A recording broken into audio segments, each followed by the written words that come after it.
KW Continente presenta los análisis y comentarios del ingeniero José Isabel Blandón y Fernando Correa.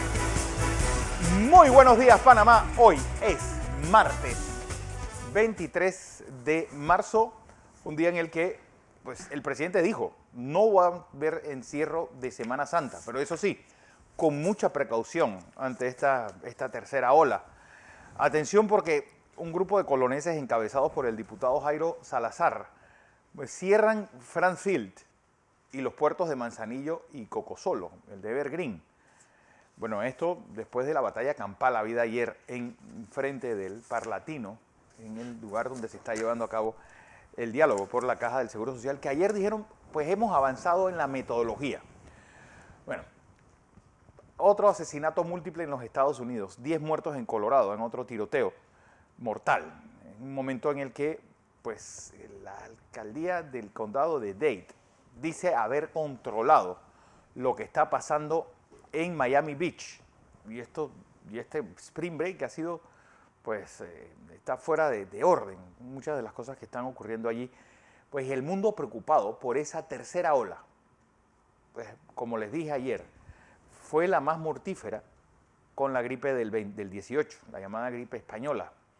Es decir, ¿por qué estamos teniendo tantas precauciones? Alemania, Arabia Saudita cerró sus fronteras en otro intento de frenar esta tercera escalada que sería pues fatal para todos. Así que prudencia, como dijo el presidente. Don José. Buenos días, Fernando. Buenos días. Buenos días a toda nuestra audiencia que nos sigue en Radio en KW Continente y en Canal 21 Next TV. Muchas cosas que contarles hoy, don Fernando. Y ahora que escuche usted hablar sobre esto, lo que está pasando allá en Colón, mire lo que le voy a decir. Ayer conversaba con un economista venezolano que tiene muchos años fuera de Venezuela, no salió por Chávez, él está fuera por otras cosas, por su trabajo intelectual, etc. Y él me decía, mira, José, fíjate bien, Venezuela en el 94, no estaba Chávez en el poder. Fíjate PDVSA. PDVSA en el 94, Fernando, tenemos televidentes y radioescuchas, era una empresa que producía 3 millones de barriles diarios. Modélica en su gestión. Era la empresa que se comparaba, estaba en segundo lugar, a la empresa de Arabia Saudita, Aramco, que es la empresa petrolera del mundo. Esa es la empresa. Bueno, PDVSA estaba en ese nivel, en el segundo nivel, con 3 millones de barriles diarios de petróleo.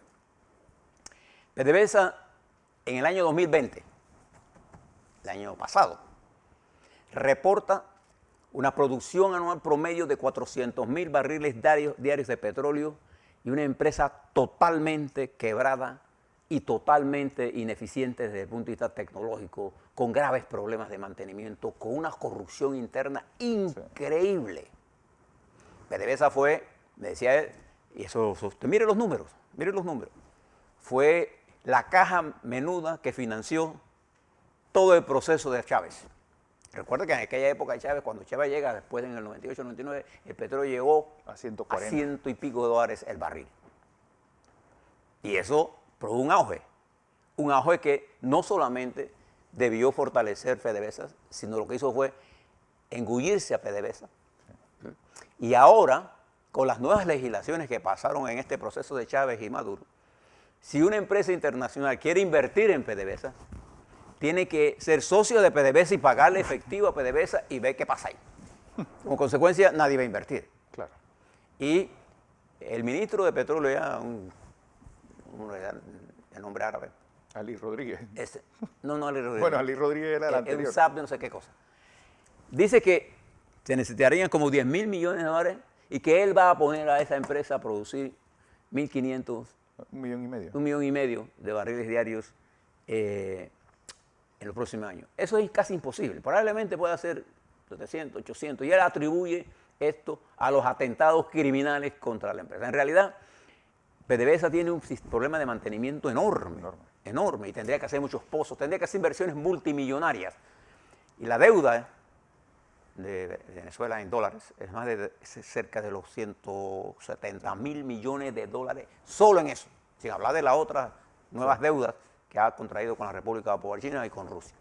La situación de Venezuela es desastrosa en PDVSA, que es el 95% de las divisas vienen de ahí, y el resto de los otros minerales. ¿Por qué yo le hablo de esto? Mire la destrucción de esa empresa. PDVSA era... la joya de la corona. Cuando nosotros hablamos del Canal de Panamá, nosotros queríamos que el Canal de Panamá fuera PDVSA. lo que es PDVSA para Venezuela, era. Ahora no es nada. Hoy, la única empresa estatal de la naturaleza de esa que queda, que produce con niveles de eficiencia, porque hemos sido inteligentes los panameños para manejar una estructura sin cambiar mecanismos sustanciales de eficiencia, es el Canal de Panamá, la autoridad del Canal de Panamá. Sí, porque fíjese Pemex, la historia de Pemex Petrobras y la historia de Petrobras, que ahora el presidente Bolsonaro, entre las cosas que hace, pasa exactamente lo contrario, a tratar de privatizarla, y eso va a tener un rebote en el medio de un país convulsionado que usted no sabe por dónde van las cosas. Bueno, igual que Ecopetrol, que tampoco es que sea la madre de la eficiencia, ¿eh? Y fíjese, acuérdese que PDVSA, lo que era, para que tenga usted una idea, en el 94, PDVSA era por encima, ExxonMobil le hacía los mandados, la British Petroleum y la holandesa Shell. Royal, La Royal Dutch. Royal Shell. Dutch, La Shell. le hacían los mandados a PDVSA. De esa PDVSA a esta PDVSA de hoy es una tristeza muy grande. ¿Y por qué yo le hablo de esto? Porque ayer yo hablé con este economista porque hablé con, no voy a dar el nombre porque no estoy llamando a la pregunta pendejada. Escuchaba al presidente López Obrador ayer. No, ayer, la reproducción de lo que dijo el sábado. Allá por un estado de México dijo que él, de hecho lo hizo ya, iba a proponer bajar la edad de jubilación de 68 a 65. Fíjese que allá, aún bajándola, está por 3 años por encima de la de Panamá. Porque nosotros estamos 62 hombres y allá 65, todo el mundo. Y que iba a duplicar las pensiones. Y eso significa pasar de 135.000 millones de pesos mexicanos a 370.000 en el 2024. Y dice él que lo hacía por el nivel de ahorro que había producido, ahorro que se traduce en menos empleo. Entonces, estas decisiones de él, de bajarle y subir, van a poner una presión enorme sobre el presupuesto en México, en medio de una pandemia, en medio de una confrontación que él tiene con los sectores privados, Sí. que va a tener impacto en la atracción de inversiones extranjeras. Y además de esto, va a tener impacto en sus relaciones comerciales con los Estados Unidos y Canadá. ¿Y por qué yo le planteo esto? Porque aquí en Panamá estamos haciendo cosas que le estamos mandando señales equivocadas al sector internacional que quiere invertir en Panamá. Porque nosotros somos el país de la inversión. Recuerda lo que está pasando. El refugio. ¿No? Nosotros somos, América Latina entra en un proceso de confrontación sin predicciones. Y eso significa altos niveles de incertidumbre y altos niveles de riesgo. Ese capital se va a mover a su lugar. El país que tiene las condiciones mejores para atracción de esas inversiones somos nosotros. Nosotros somos. No hay más nadie en esta región. No es ni siquiera los Estados Unidos. Para que usted sepa. Y para que usted tenga una idea de lo que yo le estoy hablando, añádale a lo que le he planteado esto. Por eso cuando yo miro todo este desorden que están tirando por allí, meterse en los puertos. Los puertos han representado, estimados panameños, una de las fuentes de empleo de mejores pagos para el país. Es una de las columnas importantes de la logística. En estos días yo le hablaba de la logística y se me quedó por fuera y un oyente me corrigió. A mí se me olvidó mencionar toda la logística externa que tenemos, que son los cables internacionales de comunicaciones. Sí. Por Panamá pasan los 5 cables más importantes marinos del mundo. Nosotros estamos internacionalmente conectados y podemos arrancar sin mayor problema. Y tenemos una ventaja hoy, que es el control que hemos hecho de la pandemia. Y tenemos un sistema más sanitario, privado y público, comparado con el resto del mundo, de la región, mucho mejor. No estoy diciendo que no necesita mejoras. Y observe entonces lo siguiente. Ayer se producen en el mundo los siguientes movimientos envolventes. En materia de geopolítica, el canciller ruso, Sergei Lavrov, visita la República Popular China para entrevistarse con el canciller chino en una de lo que se considera una de las movidas de la República de Rusia para estrechar relaciones con la República Popular China frente a la crisis que se está desarrollando. Pero esa reunión que sirvió, el canciller chino fue muy prudente en su manejo, pero Lavrov fue altamente agresivo contra los Estados Unidos, reflejando en gran medida el disgusto de Vladimir Putin por las palabras de Biden, que lo definió como un asesino. Y él fue duramente atacando a los Estados Unidos. Rusia. Pero hoy, por toda esta pelea, las bolsas de Asia, y particularmente en China, han caído. Llegó un momento en que cayeron 3%. Creo que terminaron la jornada, debe estar en 1.7. Y esto no es una buena señal. Por eso que China es más prudente. Porque China tiene mucho más que perder en una guerra comercial que Rusia. Rusia se encuentra sumergida en una profunda crisis económica, en donde los que son multimillonarios son los amigos de Putin. Sí. Allá hay una oligarquía rusa que hace eso multimillonaria. Una aristocracia peor que la que tumbó el zar. Todas están en el círculo íntimo del presidente de esa nación. Yo creo que entiendan esto, porque hay que hacer las diferencias de esto y vean esta guerra. Porque simultánea que eso estaba ocurriendo, el canciller norteamericano se movió hacia Europa y a él se produjeron sanciones directas de Europa a China por el caso de los responsables del manejo de la región de Xinjiang, en la que viven la etnia musulmana, los Uyghur. Y ellos, Europa y Estados Unidos, condenó a los principales dirigentes de esa región a una serie de acciones y China respondió inmediatamente en Europa, pero fue prudente con los Estados Unidos.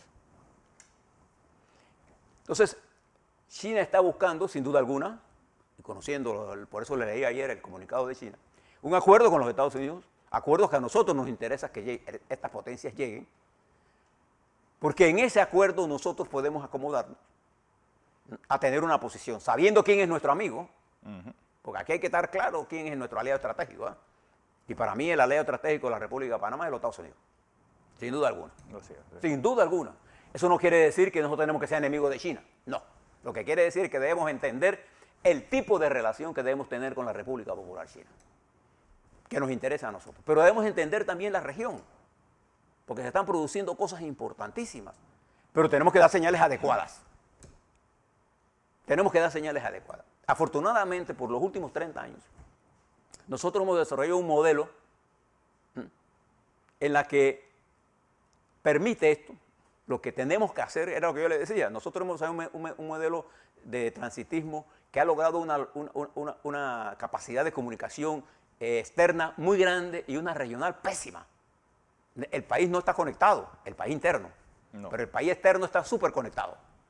Y cuando atacas esa superconexión, ataca la posibilidad de conseguir los ingresos para la conexión interna, que son las altas inversiones que tenemos que hacer, por el orden de 6.000 millones que la tenemos calculada por allí, para poder hacer la conexión por tren de David a Panamá, la de Boca del Toro, toda la costa Caribe. del Caribe nosotros lo tenemos que conectar por carretera, para que todo ese sistema de conexión que arrancamos con la carretera el puente.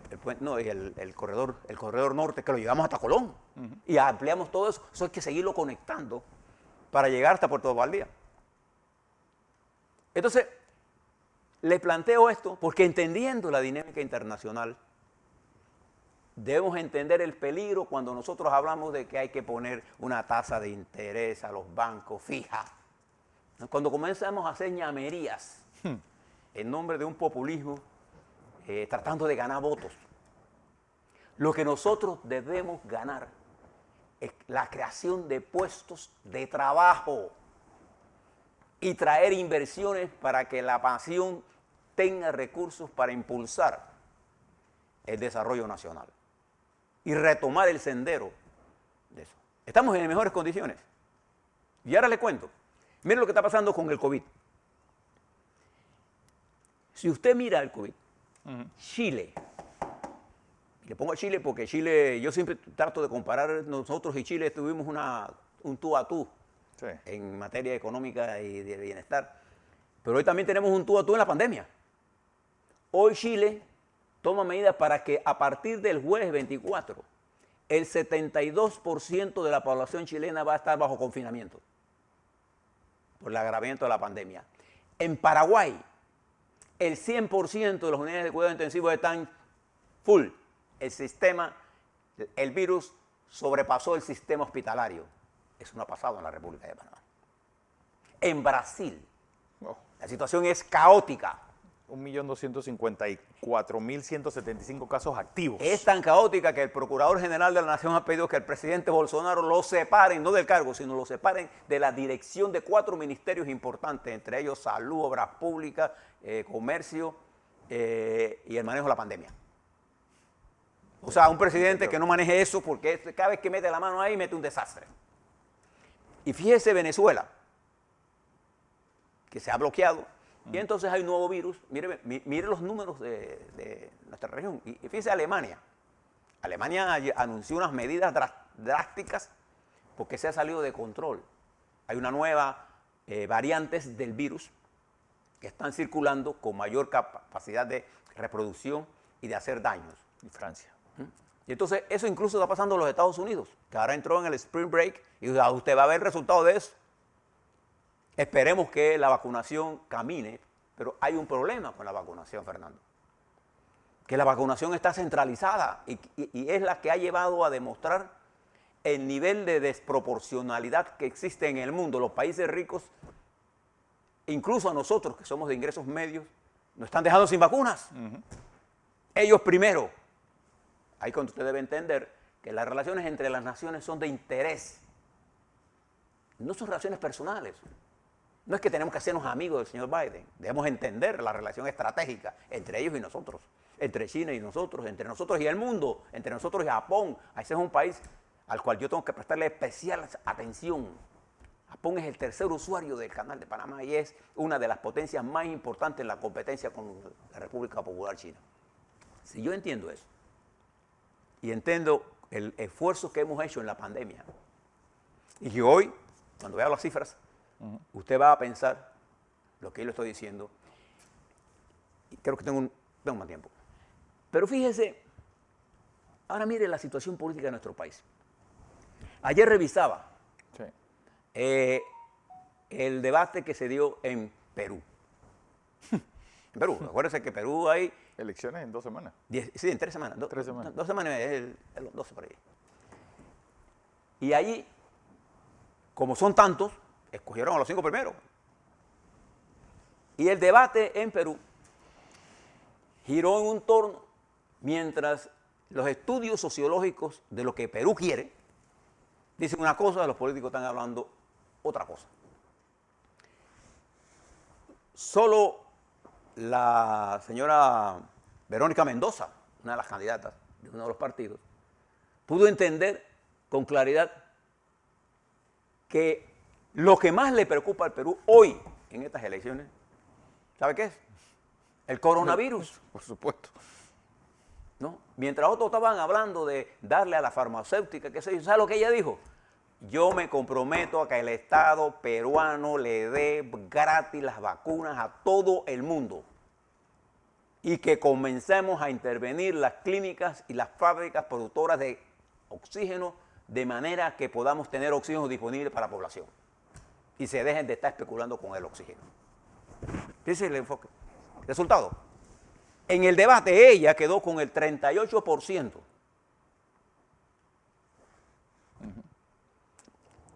pero ella no refleja, ¿no?, el liderazgo que necesita el Perú.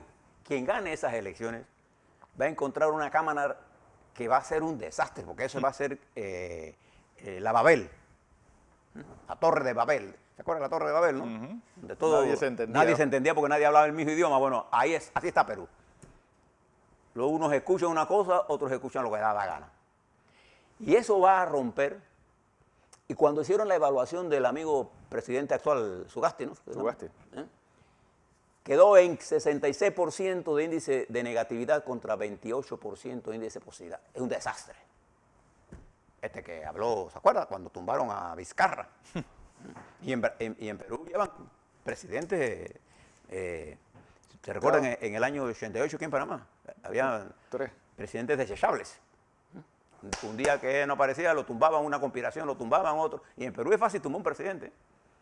Ese sistema está en crisis. El 51% de los peruanos quiere cambios constitucionales para resolver el problema, porque lo que necesitan es una nueva estructura política. Uno de los grandes problemas de nosotros es la estructura política.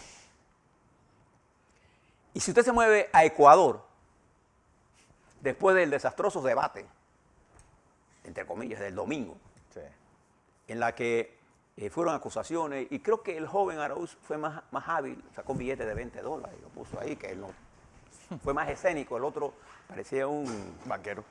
¿Qué es lo que es? Con las manos así. Cuando usted va a un debate y usted se pone así con las manos crispadas, es porque lo que está hablando el oponente. Acuérdese que hay el lenguaje kinésico, sí. El lenguaje corporal dice muchas más cosas que el lenguaje usted está escuchando. Entonces él estaba así tenso y el otro se estaba riendo y para sacar un billete de $20. Yo voy a apoyar esto, porque la dolarización es un tema. Pero se olvidaron de los pobres. Y quedó el debate en una discusión personal. Pero ¿quién está liderizando las encuestas de Perú hoy? Araúz. En Ecuador. En Ecuador, por más de 10 puntos. Mire ese problema. Mire el desastre que hay en Colombia.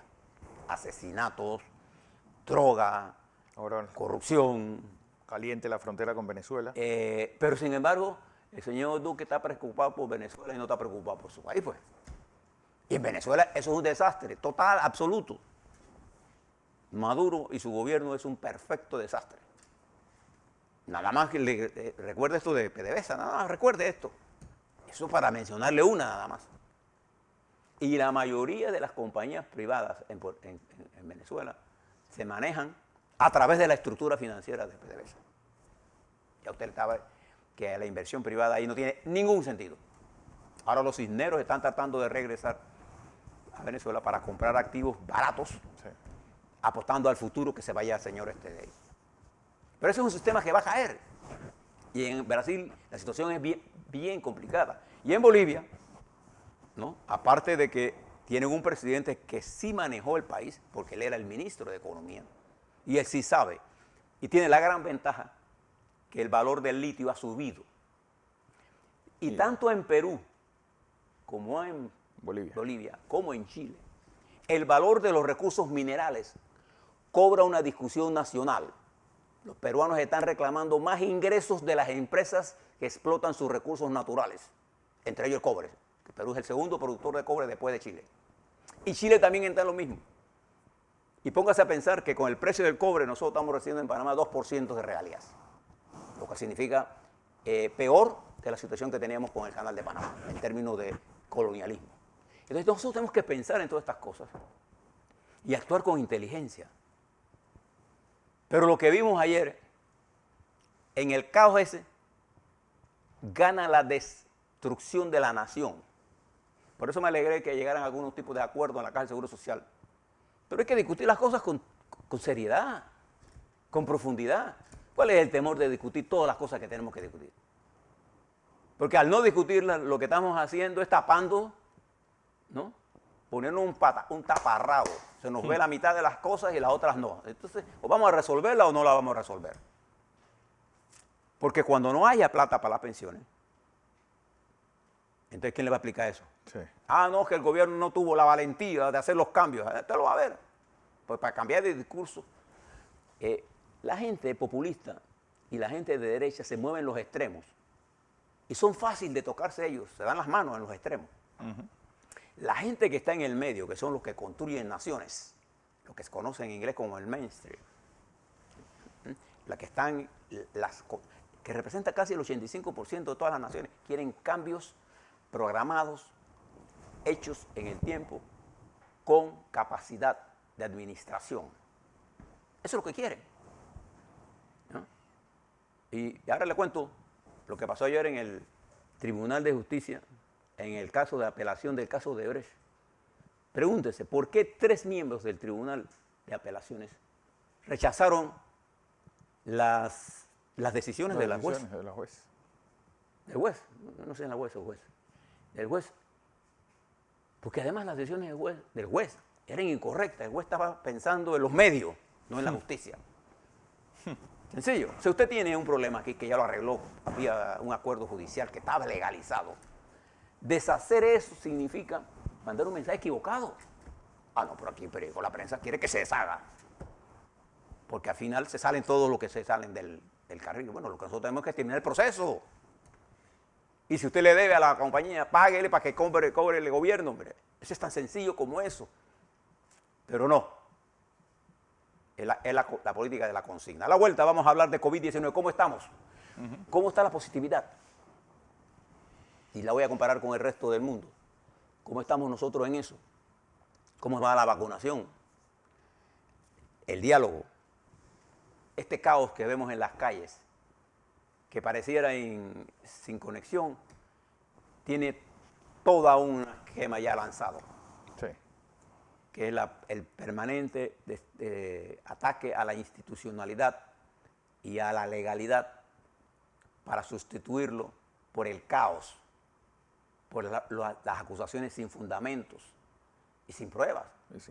Y al final, esos linchamientos producen los Perú, Ecuador, los Venezuela, Colombia, llena de falsos positivos, en donde asesinar niños se convierte en una distracción de los militares. Así es. A la vuelta vamos a hablar de todo eso en Panamá.